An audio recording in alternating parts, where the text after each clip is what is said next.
On the high plains, beauty was as much a currency as gold, and she had none to spend. Cast out beneath a sky too wide to care, she walked into the wind with nothing but her name and the echo of a slammed door behind her. Dust clung to her skirts, grit stung her eyes, but she kept moving, step after stubborn step, as if the horizon might offer some kind of mercy. That's when she saw it, the faint outline of a cabin against the bleached sweep of land, smoke curling from its chimney, and the lone man who stood at the fence line, watching. The town had been fading behind her for nearly an hour, its crumbling false front buildings shrinking until they were just shapes swallowed by heat shimmer. The road out was a narrow, winding scar through pale dirt, bordered by scattered sage and the restless whisper of dry grass.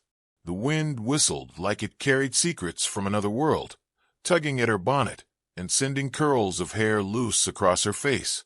She pulled it tighter beneath her chin, knowing well enough that no amount of covering would make her anything but what they saw plain. They'd made sure she knew it, too.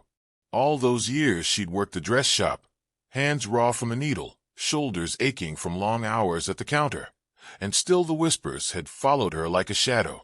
Too homely for a husband, too quiet for real conversation, too stubborn to bend herself into someone else's shape. But the gossip had turned sharp the moment of suitors I wandered elsewhere, through no fault of hers, and the women who'd once nodded politely now looked away, as if she carried some shameful stain. That morning, they'd come for her with words that bit harder than the wind. The shopkeeper's wife, tight-lipped and smug, had told her she wasn't needed anymore. A handful of onlookers had lingered in the street as she stepped outside with her sewing kit tucked under one arm. She tried to hold her head high, but someone's laugh, low and cutting, had chased her all the way past the last hitching post. Now, the sun beat down mercilessly. Her canteen was nearly empty, and her legs ached with the slow pull of exhaustion.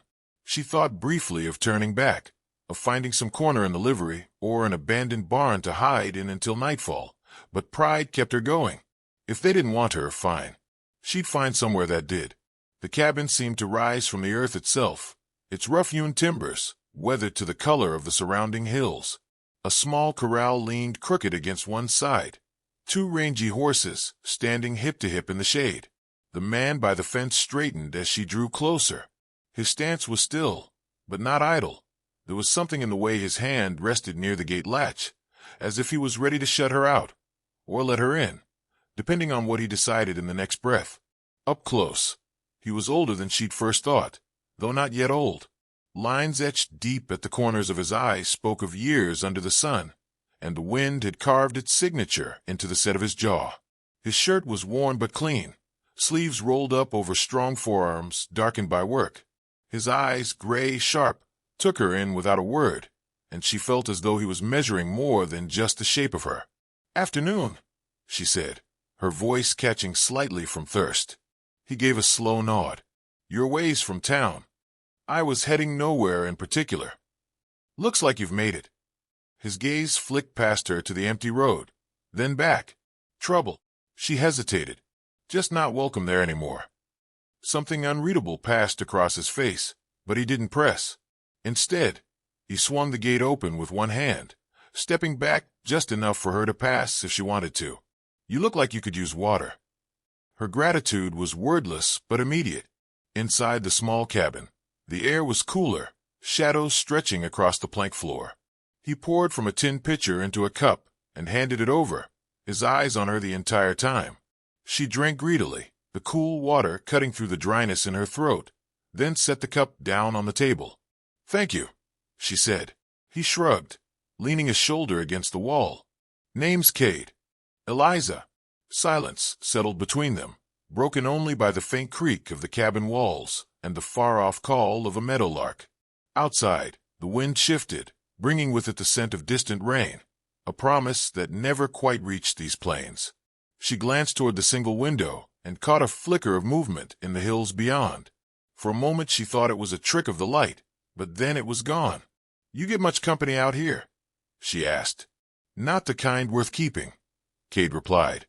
His voice had the slow drawl of someone who'd learned patience the hard way. "Most ride on by. Some linger." The way he said it sent a prickle down her spine. She thought again of that shadow on the ridge, but kept it to herself. Instead, she let her gaze drift over the room. Neat, with everything in its place, though the furniture was plain and spare. A rifle leaned against the wall by the door, its barrel polished, its presence more a fact than a warning. "Your place is a long walk from anywhere," she said. "That's the point." His tone wasn't unfriendly, but it ended the subject. She wondered what it would take to earn more than a few clipped words from him, but exhaustion was setting in too heavily for curiosity to win. Her shoulders sagged, and Cade noticed. "There's a cot in the corner," he said. "You can rest for a while before deciding where you're headed next." Something in the way he said it, matter of fact, as if shelter was no more than an offer of shade to a traveler, made her chest tighten. She nodded and lowered herself onto the cot, its thin mattress softer than she expected. As she lay back, the faint hum of wind through the eaves became almost soothing. Through half-closed eyes, she saw Cade step outside again, pausing at the fence with a hand shading his eyes toward the hills. He stood there for a long time, the kind of stillness that spoke of listening as much as watching. Then, without a word, he unlatched the gate and walked toward the corral, his movements slow, deliberate, like a man who had no interest in drawing attention, but every intention of being ready when it came. Eliza let her eyes close, though rest was fragile. In her mind, the road still stretched behind her, empty and unforgiving, the town's cruelty trailing like dust in her wake. Out here, the air felt different, not softer, but freer. She didn't know how long she'd stay, or if Cade would even allow her to. All she knew was that for the first time in a long while, she wasn't moving away from something. She was somewhere, and for now, that was enough. The sound of hooves drifted in from far off, faint but steady. Cade's shadow passed across the window, his head turning toward the sound. He didn't move for a long moment, just stood with his hands resting on the top rail of the fence. Then he reached for the rifle. Eliza lay still, her pulse quickening, though she didn't know why. Maybe it was the way the wind had shifted again, carrying a different scent, one she couldn't name, but that made the hairs at the back of her neck rise. Cade didn't look back at her, and she didn't call out to him. Whatever was in those hills, it had been there before she arrived. Only now, she was part of it. The days settled into a rhythm, quiet but unyielding. Cade rose with the pale light, the air still cool enough to see his breath, and moved about his work as though the world beyond the hills didn't exist. Eliza woke to the sound of his boots on the porch, the soft creak of the water pump, the distant snort of horses. At first she lingered on the cot, uncertain if she was meant to help or simply stay out of the way. But there was something about the unspoken efficiency of his days that drew her in to step beside him. She started small, bringing in water, stacking kindling, sweeping the porch free of dust that never seemed to stop blowing in from the plains. Cade didn't offer praise, but neither did he stop her. The silence between them became a kind of language. She'd set down a bucket near the trough, and he'd take it without a word. He'd leave tools by the door, and she'd find where they belonged in the shed. Slowly, the weight of unspoken approval settled into her bones, warmer than the sun's glare. Out here, there was no room for idle hands. She mended a torn saddle blanket one afternoon, while Cade repaired the fence line, the two of them working in companionable quiet, broken only by the occasional crow calling from the ridge. The stillness was never empty, just deliberate. It was during one of those afternoons that she noticed the first sign. Hoofprints, too fresh to be from Cade's horses, pressed deep into the dry earth near the water trough. She bent to touch the edge of one, the crumbly dirt still moist where it had been turned up. Cade saw her crouched there when he came around the side of the cabin, his expression unreadable. "Not ours," she said. "No," he agreed, scanning the ridge with a slow sweep of his gaze. "Best keep the buckets inside from now on."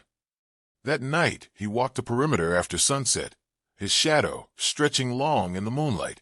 He didn't say why, but she noticed the way he paused at certain points, listening, the faint click of the rifle's action breaking the still air. Every so often, they'd ride into town for supplies. Cade kept his hat low and his words few. Eliza felt the stares the moment they set foot on the main street, the women's eyes sharp and assessing, the men's guarded or outright cold. She walked a step behind Cade, letting his presence be the barrier it was. Though she could feel the murmur of gossip trailing them, it was in the general store, while Cade inspected sacks of feed, that she overheard two old men talking near the counter. Their voices were low, but not low enough. "That's him, sure as I'm standing here," one said. "Thought he'd gone under after the Miller gang business," the other replied. "Man like that doesn't just disappear without reason." Eliza pretended to study a row of canned peaches, her heart picking up. She didn't know what the Miller gang business was, but the way the words hung in the air made it sound like the kind of trouble that didn't fade with time. The return ride was silent, Cade's eyes scanning the horizon more than usual. She wanted to ask, but the moment felt like a door she wasn't ready to open. A few days later, the figure appeared. She was sweeping the porch when movement caught her eye. A rider, far off on the ridge, sitting still as a post. She could just make out the glint of sunlight off metal. By the time she called for Cade, the figure had turned and disappeared behind the rise. That evening, Cade set about tightening the fencing around the corral and moved a few crates into the cabin from the shed. He didn't say what was in them, but the metallic clink as he set them down told her enough. It was near dusk when the stranger came. Eliza was hauling a bucket from the pump when she saw a man standing at the edge of the yard. He was lean, with a tattered coat and a grin that didn't reach his eyes. Cade stepped out onto the porch, his rifle cradled casually, but within reach. "Evening," the man said, his gaze drifting to Eliza before returning to Cade. "Looking for a fella named Cade Mercer." "Don't know him," Cade replied without a flicker of hesitation. The man chuckled. "Funny thing, folks say he's holed up somewhere out this way. Used to be quick with a gun. Real quick." "Don't know him," Cade repeated, the tone final. "Best keep moving before dark catches you." Eliza's hands tightened on the bucket handle, the cool water sloshing against her knuckles. She could feel the weight of the man's eyes on her again, slow and measuring. "You got yourself company," he said with a smirk. "Careful who you take in these days. Could be trouble follows." "Inside," Cade said without looking at her. She went, the sound of their voices fading as the door closed. Through the thin walls, she caught the low murmur of Cade's words and the stranger's occasional laugh. After a few minutes, there was silence, followed by the soft crunch of boots on dirt. When Cade came back in, he set the rifle by the door, his jaw tight. "Who was he?" she asked. "Someone who likes to ask questions." "About you. About a man who's been dead a long time," Cade said. His eyes met hers for the first time since the man arrived, and in them she saw something colder than the night air. "You see him again, or anyone like him, you come inside. Don't argue it." She nodded, though questions burned on her tongue. Cade moved to the window, watching until the last light bled from the horizon, his hand resting on the rifle's stock. Somewhere out there, the stranger was still riding, or waiting. Later, long after the lamps were turned down, Eliza lay awake listening to the wind against the cabin walls. Cade's boots sounded softly on the porch outside as he made another round, the night vast and silent, but no longer empty.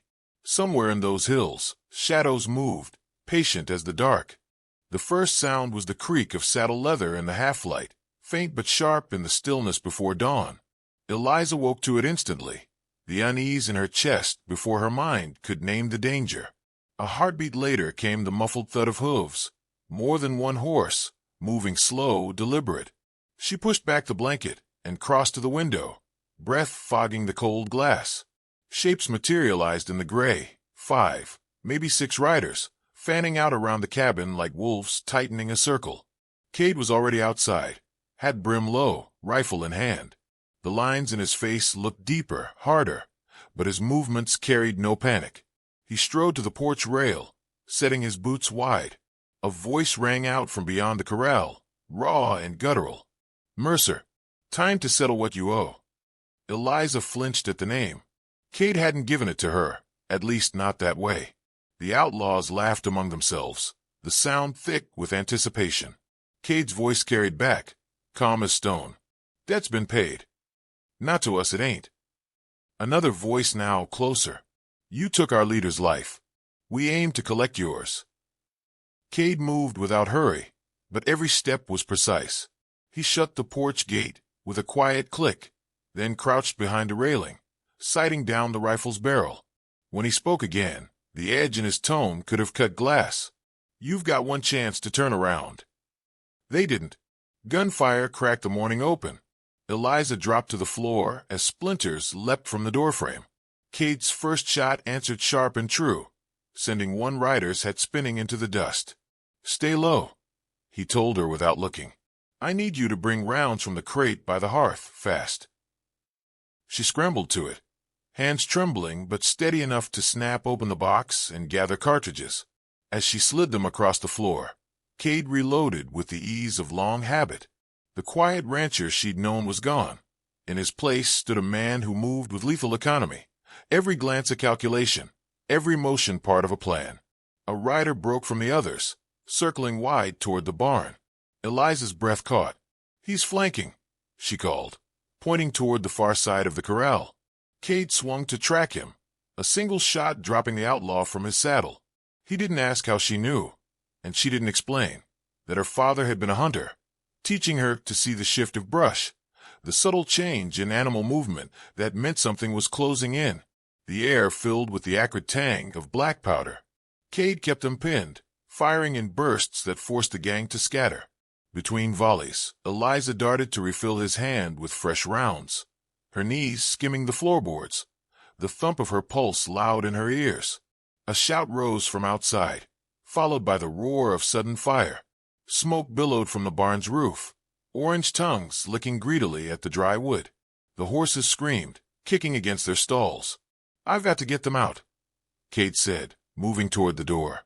"You'll be cut down the moment you clear the porch," she warned. His eyes met hers, fierce and unwavering. "I'll take that chance." Before she could answer, another volley tore into the cabin's front. Cade stepped into it, firing from the porch with a speed she'd never seen. Two outlaws dropped their aim, scrambling for cover. In that instant, Eliza ran, darting through the side door, keeping low behind the water trough, her skirts snagging on the rough boards. She reached the barn's rear and slipped inside through the small feed hatch, coughing against the smoke. The horses' eyes rolled white, their bodies pressed hard against the stalls. She yanked the latches, slapping their flanks until they bolted into the dawn. The fire's heat seared her cheeks as she turned toward the front, just in time to see a shadow loom through the smoke, gun raised. Instinct, not thought, drove her. She grabbed the heavy iron feed scoop from its hook and swung hard. It connected with a dull crack, the outlaw crumpling into the straw. She kicked his weapon away and ran for the open air. Cade was on the ground near the porch steps, one knee in the dust, firing steady into the chaos. He saw her emerge, and for a split second his gaze softened, relief, disbelief, before he turned back to the fight. The outlaws were breaking, two riding hard for the ridge, another crawling to his horse with blood in his sleeve. The smoke from the barn curled over the yard, thick and dark against the pale sky. Cade advanced with measured steps, covering the ground between himself and the last shooter. The man raised his weapon, but Cade was faster, a single shot sending him sprawling. Silence fell, heavy and sudden, broken only by the hiss of burning wood. Eliza moved to Cade's side, her hands shaking now that it was over. He looked at her fully then, eyes searching. "You saved me," he said simply. "You'd have done the same," she replied, though her voice wavered. Cade glanced toward the fallen outlaw at the barn. "You hit him." With a feed scoop. A flicker of a smile ghosted across his mouth, before it vanished. "Not bad." The sun was climbing now, its light harsh on the trampled yard. Around them lay the proof of what had come. Spent shells, blood-darkened dust, the acrid scent of smoke. The barn was lost, but the horses were safe, and so were they. Cade stood straighter, the rifle cradled against his shoulder. The quiet man she had met was nowhere to be found. In his place was a figure from those whispers in town, a gunman whose name once carried weight enough to make hard men cautious. And though she still didn't know the whole story, she knew this much. Whatever debt the outlaws thought they were collecting, they had paid it in full this morning. Somewhere beyond the ridge, the survivors would be carrying word. Trouble wasn't done with them yet, but for now, they stood together in the thin light of the new day, the smoke curling above them like the fading shadow of what they'd just survived. The survivors didn't run far. Cade knew their kind, too angry to quit, too proud to admit defeat. They'd regroup, maybe find more men, and come back for what they thought was theirs. The smoke from the barn had barely cleared before he was studying the map in his head, tracing the folds of the land the way a gambler fingers cards. "We finished this," he said, not as a suggestion. Eliza didn't argue. Her hand still bore the raw sting from the fire, but the adrenaline hadn't cooled. She watched as Cade gathered rope, a bedroll, and the long coil of wire he kept in the shed. His movements were methodical, every choice deliberate. She understood. If they waited for trouble, it would find them on its terms. Better to choose the ground and the moment. By mid-afternoon, they were riding out, leaving the cabin quiet behind them. The land stretched bare and endless, the sky too bright to look at for long. Cade led them toward a canyon cut deep into the mesa, its walls red and sheer. He explained the plan in clipped sentences. They'd leave signs of travel, enough to draw the outlaws in, then block the only way out. Rope across the narrowest point, rifles trained from the rocks above. They worked in silence, the canyon wind whistling in their ears. By dusk, the trap was ready. They didn't have to wait long. The first hoofbeats came with the dying light, echoing off the stone. Cade and Eliza crouched on the ridge, watching the riders file in, 4 of them, faces shadowed beneath their hats. Dust swirled in the canyon's throat as they reined up, scanning the ground for tracks. One of them, a tall man with a scar splitting his jawline, looked up toward the rocks. His gaze caught hers. Even at that distance, she felt the weight of it. "Well, look at that." His voice carried up, ugly with satisfaction. "Ain't you the one they tossed out of town? Said you weren't fit to keep a man's eye?" Eliza's pulse hammered, but she didn't drop her gaze. Cade's hand tightened on her arm, a silent warning, but she shook it off. She stood, letting the wind catch her hair, her voice steady as steel. "They threw me out," she said, "and I walked into something better. I'm still standing. You won't be." The outlaw laughed, but it faltered when Cade stepped into view beside her, rifle leveled. The rope was drawn tight across the canyon floor now, nearly invisible in the dust. The horses stamped and snorted, sensing the tension. "Drop your guns," Cade called, his voice carrying the authority of a man who had given this order before and been obeyed. The standoff stretched thin as wire. One man shifted in his saddle. Cade's rifle followed the motion like a shadow. Eliza kept her eyes on the scarred outlaw, willing him to understand she wasn't afraid, not anymore. The first gun clattered to the dirt. Then another. Rope hissed through Cade's hands as he moved them forward, tying each man quick and sure, his knots tight enough to hold through a night's worth of struggle. When it was done, they left the outlaws roped together at the canyon's mouth, their curses echoing off the stone. Cade sent Eliza to ride ahead and fetch the sheriff from town. The lawmen came slow, dust thick on their coats, but by the time they arrived the fight was long over.